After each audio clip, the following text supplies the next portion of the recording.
ஒரு நாடக காதலை எதுக்குறதால என்ன ஒரு சாதி வெறியன்னு சொன்னீங்கன்னா கையெடுத்து கும்பிடுறேன். ஆமா, நான் சாதி வெறியன் தான். யுவரானர், குற்றவாளியே ஒப்புக்கொண்டு விட்டார். ஆகையால் தாமதிக்காமல் தண்டனையை உடனே வழங்குமாறு தாழ்மையை கேட்டுக்கொள்கிறேன் யுவரானர். நாடக காதலை மையப்படுத்தி கவுண்டம்பாளையம் அப்படிங்கிற படத்தை கொங்கு ரஞ்சித் இயக்கியிருக்காருங்க. அந்த படம் அடுத்த மாதம் திரைக்கு வருது. அந்த படத்துடைய பட ப்ரமோஷனுக்காக கோயம்புத்தூரில் நம்ம கொங்கு ரஞ்சித் ஒரு ப்ரெஸ் மீட் கொடுத்துருக்காருங்க. அதில் பல முத்தான விஷயங்களை பேசியிருக்காரு. பலருமே எங்க கொங்கு ரஞ்சித் ஒரு அப்பட்டமான ஜாதி வெறியர்னு சொல்லும்போது, ஆமாங்க நான் ஜாதி வெறியர் தான், என் ஜாதியை காப்பாற்ற தான் நான் படம் எடுக்கிறேன்னு ஒப்புதல் வாக்குமூலமே கொடுத்துருக்காருங்க. அது மட்டும் இல்லாமல் அந்த வீடியோவில் அவர் பேசின பல விஷயங்கள் ஆல்ரெடி சர்ச்சையாக மாறிச்சு. ஆல்ரெடி அந்த கவுண்டம்பாளையம் படத்தோட டீசரே பார்க்கும்போது இன்னும் அது கன்றாவியான டீசராக இருக்கேன்னு சோசியல் மீடியாவில் டீசருக்கு போட்டு கழுவி ஊற்றுனாங்க. அதோடவும் கன்றாவே அவர் பேசியிருக்காரு. அப்படி பேசின விஷயங்களை நீங்களே கேளுங்க. பெத்தம்மா கஷ்டப்பட்டு அவன் கால் கெடுக்க 4 வேலை செஞ்சு கூலி வேலை செஞ்சு பிள்ளைய படிக்க வச்சு காலேஜுக்கு அனுப்பிச்சு ஸ்கூலுக்கு அனுப்பிச்சு அந்த பிள்ளைய கிளி மாதிரி பார்த்து கொண்டு வர பிள்ளைய கண்டவன் தூக்கிட்டு போறதா உங்களுக்கு புரட்சி காதலாது. அதாவது பாவங்க பொண்ணை அம்மா அப்பா கஷ்டப்பட்டு பெற்று வளர்த்து ஆளாக்கி கிளி மாதிரி வளர்க்குறாங்க. இவங்க தூக்கிட்டு போயிடுறாங்க, பார்த்தீங்களா, கடத்திட்டு போயிடுறாங்க அப்படிங்கிற மாதிரிலாம் பேசுகிறாரு. வேற என்னதான் பண்ணும்? கிளி மாதிரி பார்த்து வச்சு நம்ம ஜாதிக்கார பிள்ளை ஒரு நல்ல பையனாக இருப்பாமா, அவனை கட்டிக்க வச்சுக்குமான்னு கட்டி வச்சிடணும். அதுதாங்க சமூகத்துக்கு நல்லது, அம்மா அப்பாவுக்கு நல்லது, குழந்தைக்கு நல்லது. அதை விட்டு காதல் அவங்க ஜாதி விட்டு ஜாதிக்கு அதெல்லாம் பண்ணீங்கன்னா அதெல்லாம் ஏற்றுக்க முடியாதுங்க. அதெல்லாம் நம்ம சாதிக்கு சரிப்பட்டு வராது அப்படிங்கிறதாங்க அம்மா அப்பாவுக்கு நல்லது. அப்படி நம்ம கொங்கு ரஞ்சித் உருட்டுறாப்புல.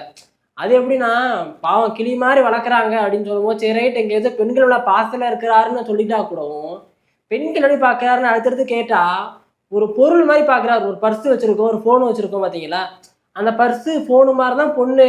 இப்படி மண்ணும் பொண்ணும் ஒன்றுன்னு ஒரு குரூப் சுற்றுறாங்களே, அந்த மாதிரி ஒரு பொண்ணும் பொருளும் ஒன்றுங்கிற மாதிரி கம்பேர் பண்ணி பேசுகிறாரு. அந்த மாதிரி பேசுறலாம் பார்க்கும்போது தான் அத்தி எந்த ரசான ஆளாக இருப்பா இல்லைன்னு தோணுது. ஒரு செல்போன் காணாம போச்சுன்னா கம்ப்ளைண்ட் கொடுக்குறீங்க, கார் காணாம போச்சுன்னா கம்ப்ளைண்ட் கொடுக்குறீங்க, உங்க செருப்பு காணாம போச்சுன்னா ஸ்டேஷன்ல போய் கம்ப்ளைண்ட் கொடுக்குறீங்க. அந்த வழக்கெல்லாம் எடுத்துக்கிறீங்கல்ல. பெத்தவங்க கஷ்டப்பட்டு ஒரு பிள்ளையை பெத்தாங்கன்னா அந்த பிள்ளை காணாம போகுது, அந்த பிள்ளை ஒருத்தர் தூக்கிட்டு போறோம்னா அதுக்கு என்னங்க பாதுகாப்பு? சொல்லாத கேட்டீங்களாங்க. ஒரு செல்போன் காணாமல் போயிடுது, ஒரு பர்ஸு காணாமல் போயிருதுன்னா போலீஸ் கம்ப்ளைண்ட் கொடுக்குறோம்ல. அந்த மாதிரி என் பொண்ணு எவனோ ஒருத்த கூட்டிகிட்டு ஓடி போயிட்டான்னா அதுக்கும் கம்ப்ளைண்ட் கொடுக்கணும்லாங்க போலீஸ்லங்கிறாரு.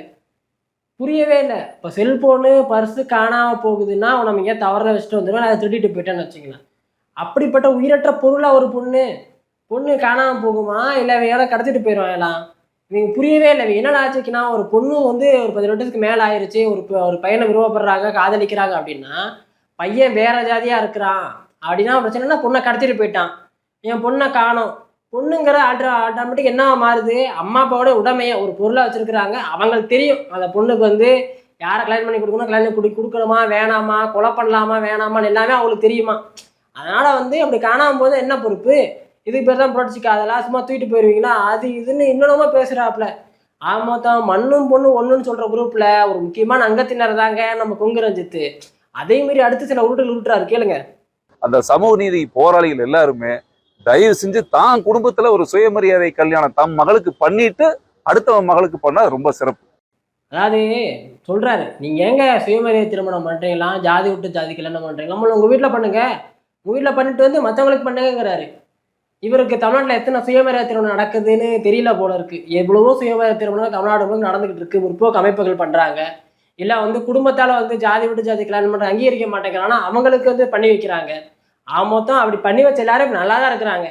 இவங்க ஜாதி பார்த்து கல்யாணம் பண்ண தெரியுமா, அவங்க தான் வரதட்சணை கொடுமை, இந்த கொடுமை அந்த கொடுமைன்னு பிடிச்சி சாவடிச்சுட்டு இருக்கிறாங்க பொண்ணுகளை பூரா. அதெல்லாம் கண்ணு கிடையாது. ஏன்னா ஜாதி பார்த்து கல்யாணம் பண்ணி கொடுத்தாச்சு, நீ அவன் வெக்கேடு கெட்ட போனா எனக்கு கவலை கிடையாதுங்கிறவங்க ஒதுங்கிடுறாங்க. ஆனால் ஜாதியை பார்த்து கல்யாணம் பண்ணி வைக்கிற வரைக்கும் பொறுப்பு இருக்குதாமா. ஜாதி பார்த்து கல்யாணம் பண்ணிட்டாங்கன்னா மானம் போயிருந்தான், மரியாதை போயிருந்தான், அப்படி புலம்புறாங்க. அந்த புலம்புல இருந்து தான் என்ன சொல்றாங்க, உங்க வீட்டில் முதல்ல பண்ணுங்கப்பா அப்படிங்கிறாரு. ஏங்க பல குடும்பத்தில் பண்ணிட்டு தான் இருக்கிறாங்க. பண்ணிட்டு இருக்கிறவங்க தான் இந்த மாதிரியான ஜாதி விட்டு ஜாதி கல்யாணம் பண்றவங்களுக்கு இல்லை பெற்றோர் எதிர்க்கிறாங்க. இப்படி எதிர்க்கிறாங்க, சாதாரணமாக திருமணத்துக்கு மட்டும் எதிர்க்கிறாங்க, கொலைங்கிற அளவுக்கு போகுது. இத்தனை சம்பவம் நடக்குது தமிழ்நாட்டுக்குள்ள. அதெல்லாம் காப்பாற்றுவங்களுக்காக தான் அவங்க நடவடிக்கை எடுக்கிறாங்க. சொல்லப்போனால் அரசு அவங்களுக்கு பாதையே போய் கொடுக்கணும்னு கோரிக்கை வச்சுக்கிட்டு இருக்கோம். நம்ம ஆளுங்க சிம்பிளாக இப்படிலாம் பண்ணீங்க அவ்வளோதான், ஆளே இருக்க மாட்டேங்கிற அளவுக்கு மிரட்டுறதை சாஃப்ட்வேர்ல பண்றாப்ப நம்ம ரஞ்சித், கேளுங்க. பெத்தவங்க கையெழுத்து இல்லாம திருமணம் நடக்கக்கூடாதுன்னு ரெஜிஸ்டர் ஆபீஸ்ல ஒரு சட்டம் கொண்டு வரணும். அதான் சொல்றாரு பாருங்களேன். ராமதாஸ் அடிக்கடி சொல்லுவார், ஏங்க 18 வயசுக்கு மேலே போனால் மட்டும் என்னன்னா பெற்றோருடைய சம்மதம் இருந்தாதாங்க பெண்களுக்கு கையெழுத்து நடக்கணும், ரிஜிஸ்டரில் கையெழுத்தே போடக்கூடாதுங்கிறாங்க. எதுக்கு அப்படி சொல்கிறாங்க? அப்போ தான் எங்கள் ஜாதிக்கெலாம் கல்யாணம் பண்ணி வச்சுக்க முடியும். இல்லைன்னா வந்து ஜாதியோட கல்யாணம் ஆயிடுச்சுன்னா அந்த நம்ம ராமதாஸோடைய குரலாக ஒழிக்கிறாப்ப நம்ம கொங்கு ரஞ்சித்து என்ன சொல்கிறாரு, பெற்றோர் சம்மதம் இல்லாமல் பெண்களுக்கு திருமணம் நடக்கக்கூடாதுங்கிறாரு. எனக்கு ரொம்ப நேரமாகவே கேள்வி, இப்போ பெற்றோர் சம்மதம் இல்லாமல் ஆண்களுக்கு மட்டும் திருமணம் நடக்கலாமா? ஆண்கள் மட்டும் என்ன தக்காளி தொக்கா? ஆண்களுக்கு மட்டும் ஈஸியாக என்ன முடிஞ்சிடலாமா? பெண்களுக்கு மட்டும் அம்மா அப்பா கையெழுத்து வேணுமா? இப்போ ஆண்களுக்கு அம்மா அப்பா கையெழுத்து வேணும்னு சொல்லணும்லங்க. ஏன் ஆண்கள் வந்து பாவம் கிடையாதா? ஏன் பெண்கள் மட்டும்தான் பாதிக்கப்படுறாங்களா? ஏன் ஆண்கள் பாதிக்கப்படுறதே இல்லையா? இவங்க ஏன் வந்து ஆண்களுக்கு போகவே மாட்டேங்கிறாங்க? ஏன் ஆண் தொலைஞ்சு போக மாட்டானா? இல்லை ஆம்பளை பிள்ளைய ஏதாவது போட்டு இழுத்துட்டு போச்சுன்னா அந்த குடும்பத்தை சேர்ந்தவங்க போலீஸை கம்ப்ளைண்ட் கொடுக்க மாட்டாங்களா? எதுவும் பண்ண மாட்டாங்களா? ஒன்றும் புரிய மாட்டேங்குது. அவன் வந்து என்ன சொல்கிறாங்க, பெண்கள் சொந்த சாதிக்குள்ள அம்மா அப்பா விருப்பத்தின்படி பார்த்து கல்யாணம் பண்ணி வச்சிடணும். அவன் அதுக்கடுத்து என்னவா போயிட்டு போகிறாங்களோ கவலை கிடையாது. ஆனால் ஜாதிக்குள்ளே கல்யாணம் பண்ணிக்கணும். அந்த ஜாதிக்குள்ளே தான் அம்மா அப்பா பாசன்னு இழுத்துக்கிட்டே வராரு. இவர் ரொம்ப நேரமாக இன்டர்வியூ முழுக்க எங்க அம்மா அப்பாக்காக தாங்க பேசுகிறேன் நான். அம்மா அப்பாவுடைய சம்மதம் முக்கியங்க. அம்மா அப்பாவுடைய மான மரியாதை முக்கியங்கிறாரு. அந்த அம்மா அப்பாவுடைய மான மரியாதை சம்மதம் மரியாதை எல்லாம் எங்கே இருக்குன்னு பார்த்தீங்கன்னா ஜாதிக்குள்ளே இருக்குது. ஆக மொத்தம் அம்மா அப்பாக்காக பேசுகிறேன்னே நம்மளால ஜாதிக்காக பேசிகிட்டு இருக்காப்புல. அதுதான் வந்து கல்யாண ரிஜிஸ்டர் ஆஃபீஸ் வரைக்கும் போயிட்டு நம்ம வந்து அம்மா அப்பா கேள்வின்னு மோகன்ஜி மாதிரி பேசிக்கிட்டு இருக்காப்புல. அப்படி கொண்டு வந்துட்டாங்கன்னா இதை போன்ற நாடக காதல் நடக்கவே நடக்காது, எங்கேயுமே நடக்காது. ஆணவ கொலை நடக்காது, அடிதடி நடக்காது, கலாட்டா நடக்காது, சமூக பிரச்சனையே நடக்காது. சொல்றாரு பார்த்தீங்களா, பெண்களுக்கு ரிஜிஸ்டர் மேரேஜ் கல்யாணம் நடக்கும்னா அம்மா அப்பா கையெழுத்து வந்துருச்சுன்னு வச்சுக்கங்களேன், ஆணவ கொலை நடக்காதாமாங்க. இப்போ ஆணவ கொலை எதனால் நடக்குதுன்னு நம்ம அண்ணன் சொல்றாரு, அம்மா அப்பா சம்மதம் இல்லாம நீ வேற ஜாதிக்கார பெண் லவ் பண்ணி கல்யாணம் பண்ணிக்கிறல்ல, அதனாலதான் வந்து ஒன்று ஆணவ படுகொலை பண்றாங்க, வெட்டி கொலை பண்றாங்க. அந்த மாதிரி கொலையிலேருந்து தப்பிக்கணும்னா பெண்கள் வேற ஜாதி பையனை பார்க்கக்கூடாது, வேற ஜாதி பையனை லவ் பண்ணக்கூடாது. அப்படியே லவ் பண்ணாலும் ரிஜிஸ்டர் மேரேஜ் பண்ண முடியாது. அப்படி சட்டம் கொண்டு வாங்க. சொந்த ஜாதிக்கு கல்யாணம் பண்ணி சட்டம் கொண்டு வந்தாதாங்க ஆணவ படுகொலை தடுக்க முடியும்னு ஒரு அற்புதமா ஐடியா சொல்லியிருக்காருங்க. எத்தனை பேர் வரைக்கும் ஆணவ படுகொலை தடுக்கிற எவ்வளோ சொல்லியிருக்கிறாங்க, தடுத்து முடிஞ்சதா? ஆணவ கொலையை தடுக்கிறதுக்கு ஒரு அருமையான ஐடியா வச்சிருக்காருங்க. சொந்த சாதிக்குள்ள மட்டும் கல்யாணம் பண்ணுங்க, ஆணவ கொலை நடக்காது, நான் காப்பாத்துறேன், நான் இருக்கேன் அப்படிங்கிறாப்புல. பார்த்தீங்களா, தெளிவா 30 லட்சம் கொடுக்குறாரு. ஆமாங்க, ஜாதி விட்டு ஜாதி கல்யாணம் அப்படின்னா ஆணவ படுகொலை பண்ண தான் செய்வோம் அப்படின்னு பேசுறாரு. பார்த்தீங்களா, என்னங்க அது பக்கா சாதி பிரியர் மாதிரி பேசுறாருங்க. பெரும்பாலும் எஸ்சி எஸ்டி ஆக்ட்ல வழக்கே போடலாம் இருக்கு, அந்த அளவுக்கு பேசுறாருன்னு கேள்வி கேட்டா அதுக்கு பதில் வச்சிருக்காரு. கேளுங்க. இடஒதுக்கீடுக்கு மட்டும் சாதி தேவைப்படுது உங்களுக்கு, அப்புறம் என்ன சமூக நீதி பிரச்சனை பத்தி பேசுறீங்க? அதுல ஒரு சொருவீரார் பாருங்க, இடஒதுக்கீட்டுக்கு மட்டும் ஜாதி தேவையா? ஏன் ஜாதி ரீதியா 11 வருஷமும் ஒடுக்கப்பட்டவங்கிறதுக்காக அவன் மேல வரணுக்காக கொடுக்கப்படுற இடஒதுக்கீடையும் ஜாதி விட்டு ஜாதி கல்யாணம் ஆணவ படுகொலை பண்ணக்கூடாதுன்னு சொல்ற ஜாதி வரி கம்பேர் பண்ணக்கூடிய இந்த மனசு இருக்கு பாத்தீங்களா, அதுதாங்க ஜாதி வரி மனசு. அடுத்து பேசுறாரு கேளுங்க. ஒரு பிள்ளையை தூக்கிட்டு போய் நீங்க கடத்தி வைக்கிறீங்க, ஏன் அவங்க அம்மா அப்பாட்ட ஒரு பேச்சுவார்த்தை பண்ணி சேர்த்து வைக்கலாமே, நீங்க குடும்பத்தோட சேர்த்து வைக்கலாமே? ஏன் அவங்களை எதிர்த்து தான் நீங்க திருட்டுத்தனமா கல்யாணம் பண்ணணுங்கிறதுக்காகவே ஒரு குரூப் அங்கங்க ஆபீஸ் போட்டுட்டு கட்ட பஞ்சாயத்து பண்ணிட்டு இருக்கிறீங்க? அதுக்கு என்ன இது சமூக நீதி? அது ஏங்க யாருங்க கட்ட பஞ்சாயத்து பண்றா? இப்போ அம்மா அப்பா சம்மதம் தெரிஞ்சு சொல்லிட்டாங்கன்னா கல்யாணம் பண்ணி வச்சிடலாம்ல, பேசுறதுக்கு நான் தயாரா இருக்கமே. அவன் அருவாடை தூக்கிட்டு வரானே வெட்டுறதுக்குன்னு. என்னது என் ஜாதிக்காரன் இன்னொரு ஜாதிக்காரன் பையன், அதுவும் அந்த ஜாதிக்கார பையனா என் மானம் போச்சு மரியாதை போச்சு 68 வராங்கிட்ட என்ன பேசுறது? அதனால தானே கூட்டு போய் கல்யாணம் பண்ணி வைக்கிறாங்க. இல்லப்பா பேச்சுவார்த்தைக்கு வேற இருக்கேன், நான் பேசுறேன் எல்லாம் பண்றேன், ஓகேன்னா சரிதானே, யாருக்கு என்ன பிரச்சனை? இல்லை நான் அருவாளை தூக்கிட்டு வந்து வெட்டுவேன் சொல்றவங்கிட்ட என்ன பேச முடியும்? அவன் பேச்சுவார்த்தை தயாராக தான் பேசலாம், 68 வரவங்கிட்ட நம்ம பேச முடியாது. அதனால தான் நம்மளாம் பேசணும்னு கல்யாணம் பண்ணி வச்சுக்கிட்டு இருக்கிறாங்க. இல்லைப்பா பேச்சுவார்த்தைக்கு அம்மா அப்பா தயாராக இருக்குன்னா கூட்டு வச்சு பேசலாம்ல. என் பொங்குற ஜாதி மாதிரி ஒரு ஜனநாயகபூர்வமான மனுஷனா ஒருத்தர் இருக்காப்புல. இந்த மாதிரி ஜாதி விட்டு ஜாதி கல்யாணம் பண்ணுறதுல நம்ம நல்ல மனுஷனா வந்து பேசுவார்னா ஓகே எங்கேயும் இருக்கலாம். ஏன்னா பாருங்க, அவரே நாடகாதல் பண்ண கோஷ்டி தான். அவர் பாருங்க கொங்குபேட்டில் இருக்காரு, ஆனால் பார்த்தீங்கன்னா கேரளாவில் போய் ஒரு மலையாள ஆக்டர் நாடகாதல் பண்ணியிருக்காப்புல. ஏன்னா அவர் வந்து அவர் அம்மா அப்பா வந்து பேசியிருப்பார் போல இருக்கு. அவங்க அம்மா ஜனநாயகபூர்வமாக இருப்பாங்களா, சரிப்பா தம்பி நீ நாடகாதல் பண்ணிக்க, நம்ம பார்த்துக்கலாம், மலையாள பொண்ணு தானே எல்லாம் வெள்ளையாவே இருக்கு, கல்யாணம் பண்ணிக்கன்னு சொல்லி கல்யாணம் பண்ணிக்கிட்டாங்க. அடுத்து பார்த்தீங்கன்னா 1 நாளுக்கு அடுத்து அந்த நாடகாதல் அவர் கசந்துருச்சு. என்னையா அது நாடக கசந்த உடனே என்ன பண்ணுறாரு, உடனே போய் இன்னொரு பொண்ணுக்கு ரூட் வர்றாப்புல. அந்த அளவும் நீடிக்கல. என்னையா அது இந்த காதலும் கசந்துருச்சு அந்த காதலும் கசந்துருச்சு, இனிமேல் நம்ம எப்படி பொழப்பு ஓட்டுறது, மறுபடியும் பழைய பொண்டாட்டிட்டு போய் ஜாயிண்ட் அடிச்சிட்டாப்புல. இப்படி நாடக காதலாக பண்ணிட்டு ஒரு பெற்றோர் சம்மத்தும் நாடக காதல் பண்ணுறாருங்க. அதனால இனிமேல் யாராவது காதல் பண்ணினா நம்ம கொங்கு ரஞ்சித்து மாதிரி நாடக காதல் பண்ணுங்கன்னு சொல்றதுக்காக உதாரணமாக தான் படம் எடுத்துட்டு போக கூட இருக்கு. அதனால தான் பெற்றோர் சம்மதங்கிறாரு. இவர் பெற்றோர் சம்மதம் நாடக காதல் பண்ணியிருப்பாரு. நான் உங்கள்கிட்ட கேட்கணும், பதில் சொல்லுவாரான்னு தெரியல. சரி அடுத்து கேட்போம். என்னை போன்ற ஆட்களை நாடக காதல்னு நான் சொல்லும் பொழுது மட்டும் என்ன சாதி வெறின்னா பாக்குறீங்க. நாடக காதல்னு சொல்லும் போது இவன் சாதி வெறிய, ஒரு சாதி வெறிக்காக படம் எடுக்கிறான். அப்படிப்பட்ட என்ன நீங்க திரும்பவும் ஒரு நாடக காதலை எதுக்குறதால என்ன ஒரு சாதி வெறியன்னு சொன்னீங்கன்னா கையெடுத்து கும்பிடுறேன். ஆமா, நான் சாதி வெறியன் தான் சொல்லிக்கலாம், தப்பு கிடையாது. அது பெத்தவங்களுக்கு தெரியும், பேரண்ட்ஸுக்கு தெரியும். ஒத்துக்கிறாரு பாருங்க. ஆமாங்க, நான் ஜாதி வெறியன் தாங்க, நாடக காலுக்கு எதிராக பேசுனா ஜாதி வெறியன்னா ஜாதி வெறியன்னு ஒத்துக்கிறேங்கிறாரு. ஆனால் இவர் நாடக காதல் பண்ணாரே, அப்போ அதுக்கு எதிராக யார் பேசுவார்னு தெரியவே மாட்டேங்குது. ஒன்று இவர் சொல்றாரு பார்த்தீங்களா, சுயமரியாதை திருமணம் பண்றவங்க அவ வீட்டில் சுயமரியாதை திருமணம் பண்ணிட்டு வந்துட்டு மற்றவங்களும் சுயமரியாதை திருமணம் வைக்கணும்னு பேசுறது இல்லை இந்த வாய்க்கு. அதே வாய் நான் வந்து பாருங்க, என் சொந்த சாதிக்குள்ள எங்கள் அம்மாவை பார்த்த பொண்ணை கல்யாணம் பண்ணிட்டேங்க நான். ஆனால் பாருங்க, இப்போ வந்து நாடகாவுக்கு எதிராக பேசுறேங்கிறாரு. நீயே நாடகால் பண்ணிட்டு வந்துட்டு நாடகாவுக்கு எதிராக பேசுனா இன்னொருத்தல் நியாயமே இல்லைல்ல. ஆக மொத்தம் ஒருவேளை இவர் சரியாக தான் பேசுறாரு போல இருக்குங்க. பெண்களுக்கு மட்டும்தான் ஒரு நியாயம் சொல்றாரு, நீதி சொல்றாரு. பார்த்தீங்கன்னா பெண் பிள்ளைகளை பெற்ற அப்பாக்களுக்கு அம்மாக்கள் மட்டும் தான் பேசுறாரு. ஆண் பிள்ளைகளை பெற்ற அம்மாக்களுக்கும் அப்பாக்களும் கிடையாது போல இருக்கு. அதனால தான் இங்கே நான் ஆம்பளை பிள்ளையா போயிட்டேன், எங்கள் அம்மா அப்பா சம்பந்தம் எனக்கு தேவை கிடையாது, நான் கல்யாணம் பண்ணிப்பேன், 6 நாள் நாடகாது பண்ணி இப்படிலாம் போவேன்.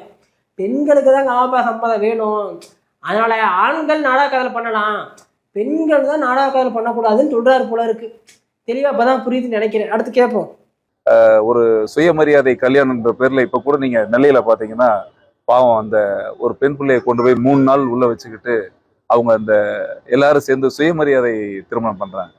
இந்த சுயமரியாதை திருமணம் பண்றவங்களுக்கெல்லாம் எனக்கு உண்மையாவே ஒரு மனசு வருத்தம் என்னன்னா, எல்லாரும் சேர்ந்து அந்த மன்றத்தை அடிச்சு உடைச்சு பெரிய கலாட்டா நடந்தது நீங்க எல்லாம் பார்த்துருப்பீங்க. அப்படி கோவத்தோட பெண் வீட்டார் வந்து அடிச்சு உடைக்கும் பொழுது உண்மையாவும் அங்க யாராவது ஒரு ஆட்கள் இருந்திருந்தா அங்க உயிர் சேதம் நடந்திருக்கும். அவங்க வெறும் இடத்த தான் அடிச்சு உடைச்சாங்க, ஆனா உயிர் சேதம் நடந்திருக்கும். அதே நேரத்துல பிள்ளையை பெற்றவங்க தற்கொலை பண்ணியிருந்தாலும் உயிர் சேதம் தான்.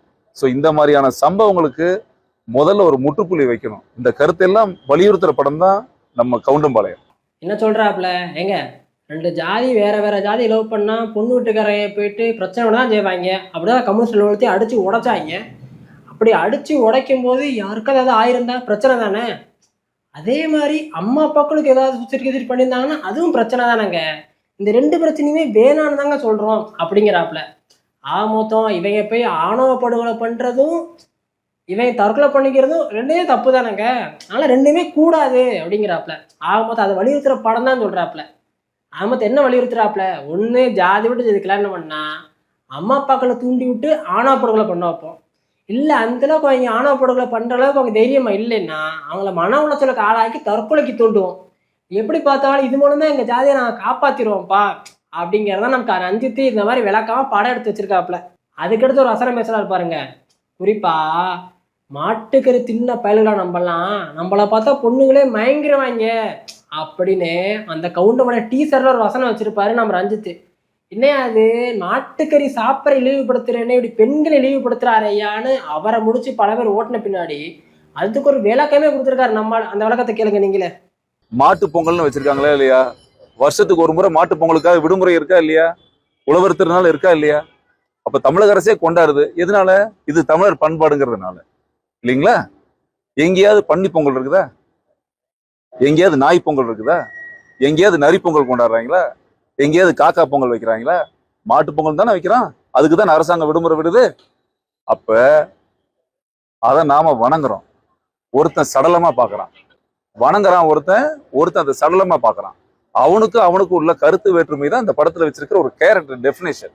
சிம்பிள் என்ன சொல்றாப்புல, எங்க மாட்டு பொங்கலை கொண்டாடுறோம், மாடை நாங்க தெய்வமா வணங்குறோம், உனக்கு அந்த கோமாதாவை கொண்டு சாப்பிட்றான்.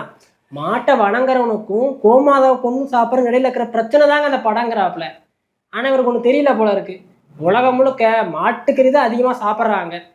மாட்டுக்கறி எக்ஸ்போர்ட் ஏற்றுமதி பண்றதுல இந்தியா முன்னிலையில இருக்குங்கிறது நம்ம ரஞ்சித்து தெரியல போல இருக்கு.